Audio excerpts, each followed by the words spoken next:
एक सच्चा नेता केवल समस्याओं का समाधान ढूंढने तक सीमित नहीं रहता, बल्कि वह उस समाधान को प्रभावी ढंग से प्रस्तुत करता है। नेतृत्व की असली शक्ति तब उजागर होती है जब आप अपने विचारों को स्पष्टता और आत्मविश्वास के साथ साझा करते हैं, ताकि सभी हितधारक न केवल समझें बल्कि सहमति भी दें। यही वह क्षण है जब टीम एकजुट होकर लक्ष्य की ओर बढ़ती है और परिवर्तन संभव होता है। समाधान की प्रस्तुति क्यों जरूरी है? समाधान की प्रस्तुति केवल जानकारी देना नहीं है, बल्कि यह है रणनीतिक संवाद। यह हितधारकों को भरोसा दिलाती है कि समस्या को गहराई से समझा गया है, समाधान व्यावहारिक है और इसका असर सभी को फायदा देगा। अच्छी प्रस्तुति से विश्वास पैदा होता है, सहमति की नींव रखी जाती है और टीम को प्रेरणा मिलती है कि वे समाधान के सक्रिय हिस्सेदार बने। सहमति लेना क्यों महत्वपूर्ण है? बिना सहमति कोई समाधान सिर्फ एक विचार बनकर रह जाएगा। सहमति सुनिश्चित करती है कि सभी हितधारक इस समाधान को अपना समझें, कार्यान्वयन में सहयोग करें और संभावित विरोध या प्रतिरोध कम हो। सहमति का अर्थ सर्वसम्मति नहीं है, बल्कि ऐसा साझा निर्णय जिसमें अधिकांश के लिए समाधान स्वीकार्य हो और सब उसके लिए प्रतिबद्ध हो।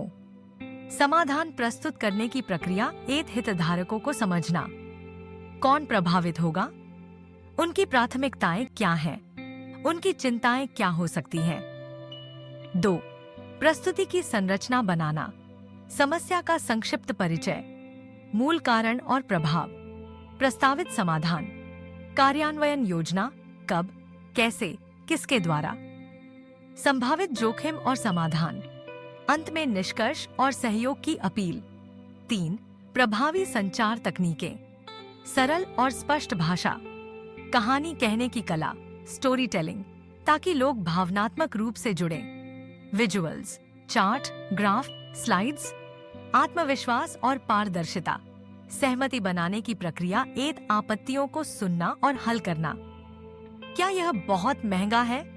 अगर यह असफल हुआ तो नेता का काम है उनकी बात ध्यान से सुनना, डेटा और तर्क से उत्तर देना और अगर जरूरी हो तो समाधान में लचीलापन दिखाना। 2 तकनीकें। डेल्फी तकनीक, गुमनाम फीडबैक लेकर धीरे धीरे सहमति बनाना। मल्टी वोटिंग, विकल्पों पर सामूहिक प्राथमिकता तय करना। ब्रेनस्टॉर्मिंग, सभी की राय को शामिल करना। सहमति मैट्रिक्स, विकल्पों के फायदे नुकसान तुलना कर साझा फैसला। 3 भूमिकाएं और स्वामित्व। सहमति तभी टिकेगी जब लोग महसूस करेंगे कि यह उनका अपना समाधान है, इसलिए हितधारकों को भूमिकाएं और जिम्मेदारियां सौंपें। व्यावहारिक उदाहरण, संगठनात्मक स्तर, कर्मचारी असंतोष की समस्या में समाधान था, लचीले काम के घंटे प्लस प्रशिक्षण। नेता ने प्रस्तुति में डेटा दिखाया, उत्पादकता 20% बढ़ सकती है। कहानी सुनाई एक कर्मचारी की जिसकी जिंदगी फ्लेक्सिबल शेड्यूल से सुधरी। टाउन हॉल चर्चा में प्रबंधन की लागत, चिंताओं और कर्मचारियों के सवालों को संबोधित किया। सहमति बनी और पायलट प्रोजेक्ट शुरू हुआ।